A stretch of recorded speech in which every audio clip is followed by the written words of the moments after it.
Have you ever woken up, stretched, looked outside at the rising sun and thought, should I go for my walk now or wait until later? It's a small question, right?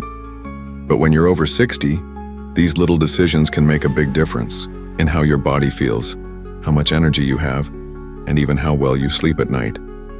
Maybe you've noticed that some days your walk leaves you feeling refreshed and ready to tackle the day, while other times you come back feeling more tired than when you started. That's not your imagination. It's your body's way of telling you that timing matters more than ever. And the good news? Once you figure out the best time to move your body, you can start walking with your body's natural rhythm instead of against it. So today we're going to talk about something that might seem simple but is actually deeply important. When to take your walk after 60 and why it matters so much. Because walking isn't just about moving your feet. It's about waking up your whole system, keeping your mind sharp, your heart strong, and your mood lifted. And the timing of your walk can make all the difference. Now, I know everyone's schedule is different. Some people are early birds, others like to take it slow in the morning. But let me ask you something. Have you ever taken a mid-morning walk, say around 9:30 or 10 a.m., and felt like everything just clicked? Your joints felt looser. The sun wasn't too hot yet, and the rhythm of your steps felt smooth and easy. That's not a coincidence. In fact, many doctors and wellness experts say that late morning is one of the best times for older adults to take a walk. Why? Well, think about your body like an orchestra. When you first wake up, all the instruments, the muscles, the joints, the circulation, even the digestion, are still warming up. If you jump into a brisk walk too early, especially when the temperature's cool and your body's still stiff, you're more likely to feel sore or even pull something. But by late morning, your body's had time to ease into the day. You've had breakfast, your muscles are warmer, and your balance is often better too, which lowers your risk of falling. And here's something else to consider: your mind. A walk in the late morning can give you a mental lift right when you need it most. It's that time of day when your brain is typically sharp but not yet fatigued. If you've had a bit of coffee or a light breakfast, your blood sugar is stable, and you're not fighting that mid-afternoon slump yet.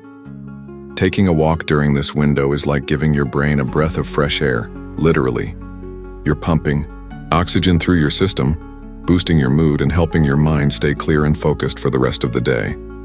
Now, I'm not saying you can't walk early in the morning. For some people, that quiet time before the day gets busy is a beautiful opportunity to reflect, listen to the birds, and move gently.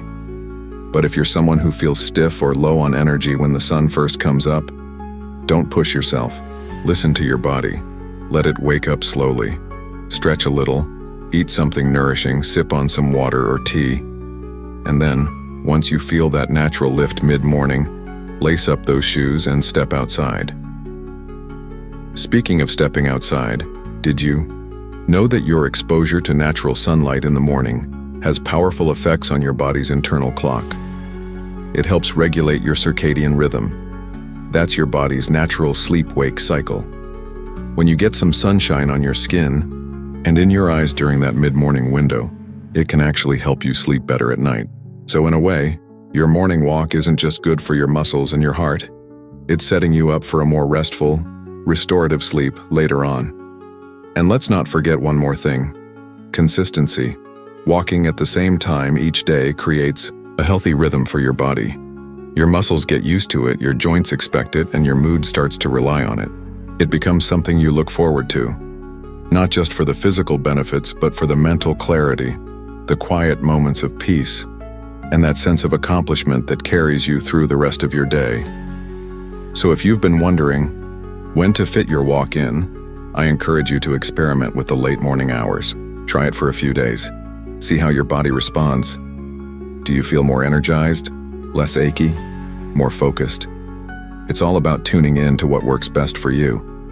And while we're talking about the best times to walk, we also need to think about what else is happening in your day. Because walking isn't just about movement. It's part of a bigger picture that includes things like meals, hydration, and even your emotional state. How you feel before, during, and after your walk can change depending on how you're supporting your body throughout the day. Let's keep that in mind as we explore more ways to time your walk to match your body's needs, not just the clock on the wall. Because when you move with your body's rhythm, you don't just walk, you thrive. Now, while we've already touched on how a morning walk can gently wake up the body and calm the mind before the day begins, there's something else I want to share, something that might surprise you. Not everyone feels their best in the morning. Some folks wake up feeling stiff, groggy, or just not ready to hit the ground walking. And that's completely okay. If mornings aren't your thing, it doesn't mean walking won't work for you. In fact, the late morning to early afternoon window can be just as beneficial, sometimes even more so, depending on your personal rhythm. By around 10 a.m. to 1 p.m., your body has had a chance to warm up. You've moved around a bit, maybe had a light breakfast and some hydration, and your joints aren't as stiff as they were fresh out of bed. This is when your muscles are a little more limber, and walking can feel smoother and more comfortable. If you deal with arthritis or tight muscles in the morning, this might be your golden hour. It's also a great time to clear your head if you've had a busy or stressful start to the day. Instead of powering through lunch while scrolling through your phone or watching the news, imagine taking 20-30 minutes just for yourself. You slip on your walking shoes, head outside or to the local mall if the weather's bad, and take a stroll. No rush, no pressure, just you and your thoughts. Or maybe your favorite music playing softly in your ears. By the time you return, you feel refreshed, and your body has gotten that gentle movement it craves. And let's not forget, movement during the midday can help improve digestion too. If you take your walk after breakfast or lunch, it helps your food move through your system more efficiently, reducing that sluggish, bloated feeling that can hit after meals. It also helps regulate blood sugar levels, which is important, especially for those managing diabetes or insulin resistance. Now, if you're someone who likes a little companionship during walks, this time of day can also make it easier to meet up with a friend or neighbor. Maybe you and a buddy from down the street start a simple walking routine, just once or twice a week to begin with. You can chat, catch up on each other's day, and before you know it, you've walked a mile. Social connection adds something special to movement. It turns it into an experience, not just exercise. But maybe you're thinking, well, I usually wait until the evening to walk. And that's a valid choice too. The early evening, especially in spring or fall, can be absolutely lovely. The light softens, the day winds down, and temperatures are often cooler, making it more comfortable for those who are sensitive to heat or sun. Evening walks are wonderful for reflection. The hustle of the day is behind you, and instead of jumping straight into the couch or scrolling your phone, you choose to move your body and let the stress melt away. There's something calming about walking at sunset. Maybe you've noticed the birds starting to quiet down or that golden orange glow spilling through the trees. It can turn into a kind of moving meditation. And here's the interesting part. Walking in the evening has been linked to improved sleep. Just 20 minutes of walking a couple hours before bedtime can help your body relax and prepare for deeper rest. Not too close to bed, of course, you want time to wind down afterward.